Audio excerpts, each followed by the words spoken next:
Commander Hayun stood before the huge Galactic Council chamber. She kept her face calm even though she felt angry inside. Alien leaders from all over the galaxy filled the room. Their whispers made a low sound that echoed off the walls. "Humans are growing too powerful too fast," said High Counselor Tark in a loud voice. "They keep making weapons even after we warn them not to." The Council made their choice quickly. They would kill 40% of Earth's people with targeted attacks. They called it a merciful correction to keep humans under control. Hayun could only watch with horror as they voted. Later, in her room, she found a message waiting: Operation Phoenix authorized. The ancients rise. Deep under the moon's surface, old machines started to power up. These secret bases had been quiet for 200 years. Admiral Tae-woo came out of retirement and went down into the hidden command center inside the moon.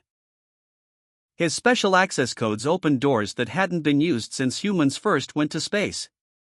"We hoped this day would never come," General Sunmi said as they walked through hallways where lights turned on for the first time in centuries. "But those who came before us were wise to prepare." The Galactic Council didn't know the truth. Earth only pretended to have simple technology. In these moon bases waited thousands of advanced warships, built in secret when humans first reached space. They were insurance for exactly this kind of threat. The Council's attack ships appeared near Earth, weapons ready. They expected little resistance, maybe a few old defense platforms and desperate pleas for mercy. Instead, they found themselves surrounded by hundreds of black advanced ships with technology far beyond their own. Admiral Tae-woo's voice came through on all channels. "Council forces, you have entered Earth's space without permission and tried to commit genocide. Power down your weapons and prepare to be boarded." Panic spread through the Council fleet as their sensors showed the true size of Earth's hidden fleet coming out from hiding places all around the solar system. The battle was short but clear. Council ships were disabled carefully, and their crews captured alive. At the same time, more Earth ships launched toward important Council worlds, using secret space routes unknown to galaxy maps. The careful act that humans had maintained for so long, pretending to be less advanced, was now over. On the Council's home planet Axlon Prime, High Counselor Tark got the impossible news: Earth's forces had defeated the attack fleet and were now cutting off Council worlds from talking to each other. "How could they hide such power?" asked the Council Security Director. "Our spies said they were 100 years away from this level of technology." The answer came when Admiral Tae-woo appeared as a hologram in the Council chamber, bypassing all security. "We had this technology 200 years ago," he explained calmly. "When we first met alien life, we saw the danger of showing our true abilities." He showed them records of Earth's first contact with a small alien species which tried to invade when they thought humans were weak. This taught humanity to be careful. 3 weeks after the attempted genocide, representatives from all galactic civilizations gathered on Earth, not in the limited areas where aliens were usually allowed, but in the Grand United Nations halls in New Geneva. Hayun, now Earth's main representative, spoke to the gathered aliens. "For 2 centuries, humanity hid our true power while following Council rules. We watched the Council treat different species differently, keeping the powerful in charge. We saw corrections like the one planned for Earth used against 17 other growing civilizations.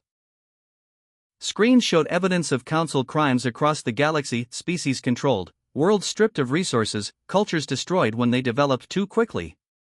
Today marks the end of the Galactic Council as you know it," Hayun announced. "Earth does not want to rule, but we will ensure fairness. All species will have equal voice in the new Galactic Assembly." As the delegates left, Admiral Tae-woo joined Hayun at the window overlooking Geneva. 200 years of secrecy and preparation," he said quietly. "Those who came before us would be proud." The call came at midnight. Admiral Tae-woo was sleeping when his special communication device buzzed, a device he had carried for 30 years but never expected to use. Only 5 people in the solar system could activate it. The screen showed a simple message: Phoenix Rising. Moonbase Alpha. Immediate presence required. Tae-woo felt a chill. Phoenix Rising was the emergency code created 2 centuries ago. It meant humanity faced extinction-level danger from space. He dressed quickly, his old military habits returning despite his retirement. Within an hour, a small unmarked shuttle picked him up from his mountain home. The pilot said nothing as they flew toward the moon. Tae-woo looked out the window at the beautiful blue earth below. He wondered if it would still be there next week. The shuttle didn't go to the normal moon base that everyone knew about. Instead, it flew to the dark side of the moon and entered a hidden crater. A rock wall slid open, revealing a tunnel that led deep under the surface. General Sunmi waited for him at the entrance. Her face was serious. "The Galactic Council has voted to reduce Earth's population by 40%, she said. "They call it a correction. We call it genocide." "How long do we have?" asked Tae-woo. 3 days. Their attack fleet is already moving. They walked through dark tunnels that had not seen people for generations. As they moved, sensors detected them and lights flickered on. The air smelled stale but breathable. "Our ancestors built this base 200 years ago," explained Sunmi. "After first contact went badly, they realized advanced aliens might see us as a threat someday. They reached a massive steel door." Sunmi placed her hand on a scanner, and Tae-woo did the same. The ancient system read their DNA, comparing it to records stored centuries ago. With a deep rumble, the door opened. Behind it was a control room bigger than a football field. Dust covered everything, but as they entered, systems began powering up automatically. Screens lit with information. Maps of the galaxy appeared. "While Earth built its public space program," said Sunmi, "our ancestors secretly built this. The true fleet." She pressed a button, and one wall became transparent. Tae-woo gasped. Beyond the glass was an enormous underground hangar stretching for kilometers. In it floated hundreds of sleek black ships, warships far more advanced than anything Earth officially possessed. "These ships use technology we pretended not to discover," Sunmi explained. "Gravity manipulation. Energy shields. Weapons that can disable without destroying." Tae-woo walked to a main console and entered his access code. The system recognized him and displayed more information. "How many ships?" he asked. 5,000 combat vessels. Plus support ships and colony vessels. Enough to evacuate Earth if necessary." The admiral shook his head in wonder. "All this time? All these years of pretending to be less advanced?" Sunmi nodded. "Our ancestors were smart. They knew if we showed our real technology too soon, other species would feel threatened. So Earth played dumb. We let the Galactic Council think they were guiding our development. Meanwhile, we built this fleet in secret." Technicians and military personnel began arriving through other entrances. Many looked confused. They had trained for this possibility but never expected to actually use it. Tae-woo studied the tactical displays. "The Council fleet expects no resistance. They think we have a few orbital platforms and outdated ships." He smiled grimly. "They're going to be surprised." Sunmi handed him an admiral's uniform, black with silver trim, bearing an emblem of Earth with protective wings. "The President has activated your commission. You're now Supreme Commander of Earth's Defense Forces." Tae-woo looked at the uniform. "I'm 70 years old, Sunmi." "Yes, and you've spent 50 years studying alien military tactics while pretending to be a simple diplomatic escort." She smiled. "You know how they think." Across the massive base, more systems activated. Engines that had waited in cold storage for generations began warming up. Weapon systems ran diagnostics. Crew quarters prepared for thousands of personnel who were already being transported from Earth through secret tunnels. Standing at the command center, watching the ancient fleet come to life, Tae-woo felt a strange mix of dread and pride. Humanity had hoped this day would never come. But they had prepared for it anyway. "Send a signal to all hidden bases in the solar system," he ordered. "Wake the fleet. The time for hiding is over." The Council attack fleet jumped into Earth's orbit with confidence. 50 massive warships, each carrying enough firepower to level a continent. Their commander, General Nex, smiled as he looked at the blue planet on his view screen. His orders were clear: reduce human population by 40% through precision strikes on major cities. A simple task against a primitive species. Scan for defenses, he ordered. His officer looked at the sensors. Sir, we detect only 6 small defense platforms and 3 outdated patrol ships. Nothing that can harm us. Good. Begin targeting sequence. We strike in 1 hour. Suddenly, alarms blared across the command deck. The sensor officer's eyes widened in shock. Sir! Energy signatures appearing all around us. Space itself seemed to ripple as hundreds of black ships dropped their camouflage fields. They had been there all along, invisible to Council sensors. More ships rose from the moon's surface and emerged from hiding spots behind Earth's satellites. Impossible, whispered General Nex. Admiral Taewoo sat in the command chair of his flagship, the Phoenix. Around him, crew members worked at their stations with calm efficiency despite not having practiced together before. Their training simulations were paying off. All ships report ready, Admiral, said his communications officer, Jiho. Taewoo nodded. Open a channel to the Council fleet. On the main screen, the shocked face of General Nex appeared. Taewoo spoke clearly and calmly. Council fleet, this is Admiral Taewoo of Earth's Defense Force. You have entered our space with hostile intent. Your mission to kill billions of our people has been discovered. Power down your weapons and prepare to be boarded. Nex's face showed disbelief. This is impossible.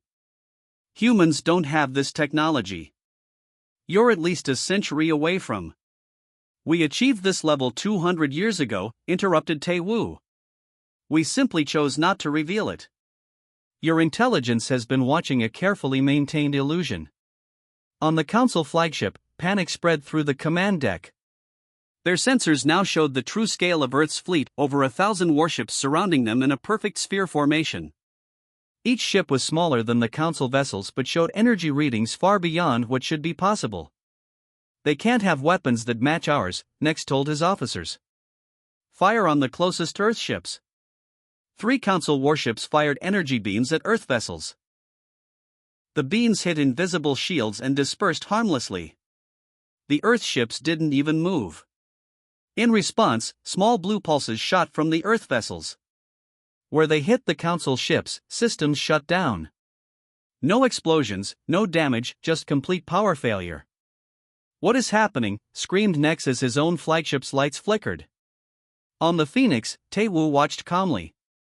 Continue with the disable protocol. No destruction unless absolutely necessary. The battle lasted less than 10 minutes. One by one, each Council ship lost power and floated helplessly in space. Not a single Earth vessel was damaged. All enemy ships disabled, Admiral, reported his tactical officer. Begin boarding operations, ordered Taewoo. I want all crew members detained but treated well.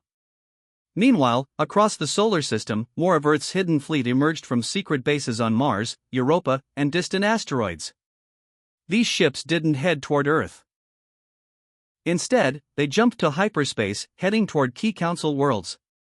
In the Phoenix's conference room, Taewoo met with General Nex, who had been brought aboard as a prisoner. The alien's usual arrogance was gone, replaced by confusion. How? Asked Nex simply. How did you hide this from us? Because you saw what you expected to see, replied Taewoo. Your Council believes younger species must develop exactly as you did. When we acted like your models predicted, you never questioned it. He showed Nex a hologram of Earth's actual technological timeline. 2 centuries ago, we had a brief war with the Mrakti, the first aliens we met. They attacked because they thought we were defenseless. We weren't, but many died before we could respond. The hologram showed ancient battles, then the building of the secret fleet. After that, our leaders made a choice. We would develop 2 paths. The public technology that followed your expected patterns, and our real technology kept hidden until needed. Nex looked stunned. The ships you've sent to other systems. Will not attack unless provoked, finished Taewoo. Unlike you, we don't believe in population corrections. But the council's rule is over. He stood and looked out the viewport at Earth. Your leaders made a terrible mistake today. They tried to murder billions of our people based on fear and arrogance. Now they'll learn that humanity has never been the primitive species you thought we were. High Counselor Tark paced nervously in the Grand Council chamber on Axlon Prime. Emergency alerts flashed on screens around him. His aides rushed in with increasingly bad news. We've lost contact with the Earth attack fleet, said his chief military advisor. How? Demanded Tark. They had 50 of our most powerful warships. Unknown, sir. Their signals simply disappeared. The advisor looked down at his tablet. But that's not all. We're getting reports of unknown ships appearing near our major worlds.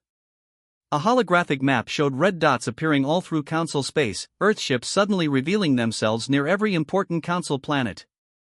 Key military bases reported their defense systems mysteriously shutting down. Trade routes were being blocked.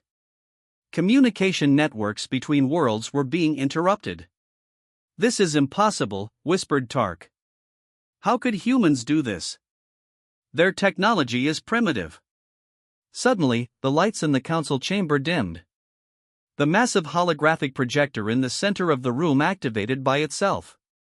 Security officers rushed to shut it down, but their controls didn't respond.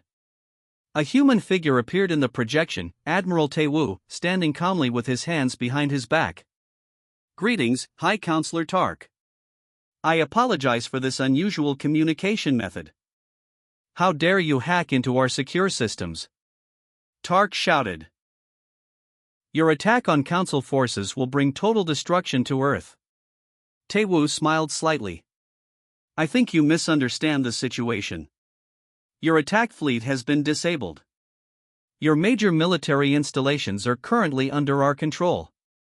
And as for our technology level... He paused. Well, that's why I'm calling. With a gesture, Taewoo changed the hologram to show historical records, scenes from Earth's past that made the council members gasp. 200 years ago, Earth encountered our first alien species. We were excited to meet them. They attacked us because they thought we were helpless. We weren't, but many humans died before we understood the danger. The images showed ancient battles, then early human ships defending Earth. After that difficult lesson, our leaders faced a choice. Should we reveal our true technological capabilities and risk being seen as a threat? Or should we hide our real progress and appear to develop at the pace other species expected? The hologram shifted to show secret installations being built under the moon and other places in the solar system. We chose caution. We created two paths of development. The public one, slow, predictable, fitting your models of how a young species should advance. And the private one, our true capabilities, hidden away until needed. Council members whispered among themselves in shock. Tark's face showed disbelief. You're lying. Humans don't have the discipline to maintain such a deception for centuries. Yet here we are, replied Taewoo calmly. Your attack fleet disabled. Your military bases under our observation. Your communications networks under our control. The hologram changed again to show the Council's attack ships floating powerless in Earth orbit. But unlike you, we don't believe in killing billions to make a point. Your ship's crews are safe. They will be returned to you once new arrangements are made. What arrangements? Asked Tark, his voice suddenly uncertain. The end of the Council's absolute authority, said Taewoo simply. For too long, you've ruled through fear. You've corrected species that grew too quickly. You've kept advanced technology for yourselves. That ends today. Taewoo's image stepped closer, becoming larger in the projection. We've seen your records. 17 other species have faced corrections like the one you planned for Earth. Billions died because they developed in ways you didn't approve of. He displayed images of planets with massive destruction, the results of previous council interventions. One of the junior council members stood up. If you've had this technology all along, why reveal it now? Why not earlier? An excellent question, replied Tae-woo. We hoped the council might evolve. That you might become less fearful of change, more accepting of different development paths. We waited for you to outgrow your need to control everything. He sighed. But when you voted to kill billions of our people simply because we didn't follow your preferred development timeline, you showed us that waiting longer would be pointless. Tark slumped into his chair. What happens now? In 3 days, representatives from Earth will arrive on Axlon Prime. They will present terms for a new galactic organization, one where all species have equal voice, where technology is shared rather than hoarded, and where genocide is never an acceptable policy tool. Tae-woo's image began to fade. I suggest you prepare yourselves. The galaxy is about to change. The hologram disappeared, leaving the council chamber in stunned silence. Tark looked around at his fellow council members, seeing the same realization on all their faces. Their long rule was over, ended not by a war, but by a deception they had never suspected. The grand meeting hall in New Geneva glowed with soft light. Representatives from over 200 alien species filled the room. Many had never visited Earth before. The council had always limited which aliens could come to human worlds. But today was different. Today, everything changed. Hyun walked toward the speaking platform, her simple white uniform standing out among the colorful clothing of the alien delegates. As Earth's prime representative, she carried the weight of humanity's future on her shoulders. Admiral Tae-woo stood nearby, watching carefully. Welcome to Earth, she began, her voice calm but strong. For many of you, this is your first time on our world. The old council would not allow such visits. They feared what might happen if different species shared ideas freely. Screens around the room showed images of Earth's cities and natural wonders. The aliens watched with interest. Many had only seen the limited diplomatic zones where the council permitted meetings. 3 weeks ago, the Galactic Council voted to kill billions of humans as a correction to our development. They believed we were advancing too quickly, in ways they couldn't control. Hyun touched a control, and the screens changed to show the disabled Council attack fleet now orbiting Mars. What they didn't know was that humanity reached advanced technology levels centuries ago. We simply chose to hide our true capabilities. Murmurs spread through the crowd. Some aliens looked shocked, others nodded as if they had suspected something all along. Today, I'm not here to threaten or demand. I'm here to offer a new beginning. Hyun revealed records the Earth fleet had taken from Council databases, secret files showing how the Council had controlled galaxy development for thousands of years. They showed evidence of 17 corrections against species that grew too quickly. Planets bombed. Civilizations pushed back centuries in their development. Technologies suppressed. The Council claimed to protect galactic stability. But their real goal was maintaining their own power. They feared change. They feared any species that might challenge them. An elder from the Voloth species stood up. If humans have been so powerful all along, why reveal yourselves now? Why not earlier? Hyun nodded. A fair question. We hoped the Council might change on its own. We waited and watched, thinking perhaps fear and control were just a phase in their development. But when they voted to commit genocide against us, we realized waiting longer would be foolish. She walked down from the platform and moved among the delegates. Earth does not seek to replace one controlling power with another. We are not here to rule. We propose something new, a true galactic assembly where all species have equal voice. Her words caused excited conversation. Many smaller species had never had real power in the Council system. Technology will be shared, not hoarded, continued Hyun. Scientific discoveries will benefit all. And never again will any group have the power to correct a civilization simply because it develops differently. She returned to the platform and pressed another control. A holographic model appeared, showing a new structure for galactic governance, regional assemblies feeding into a central body with rotating leadership. This model isn't perfect. We welcome your input to improve it. But its core principle is simple: no species should fear destruction because they develop in ways others don't understand. The room was silent for a moment. Then, slowly, delegates began to stand. First a few, then dozens, then almost everyone. Not in human applause, but in the various ways their species showed agreement. An old council member from the Laxa species approached the platform. You control our worlds. You could force us to accept this. Why ask for our agreement? Hayun smiled. Because lasting peace comes from mutual respect, not force. Earth's fleet will remain active only until the new assembly is functioning. Then we will reduce our military presence just as we ask others to do. After the meeting, Hayun and Taewoo stood by a window overlooking the lake. The sun was setting, painting the water golden red. Do you think it will work? Asked Taewoo. This new system?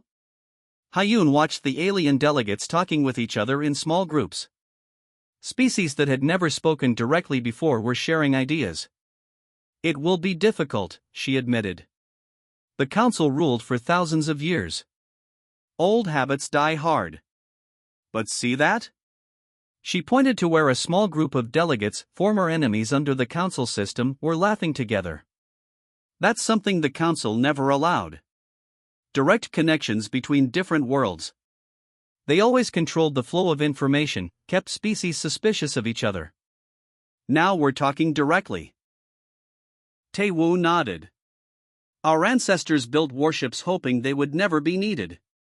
But I think they would be proud to see what those ships have achieved. Not conquest, said Hayun. But something better, a chance for real peace. Outside, the first stars appeared in the darkening sky. The galaxy was changing. A new order was beginning. And for the first time in thousands of years, that change brought hope instead of fear.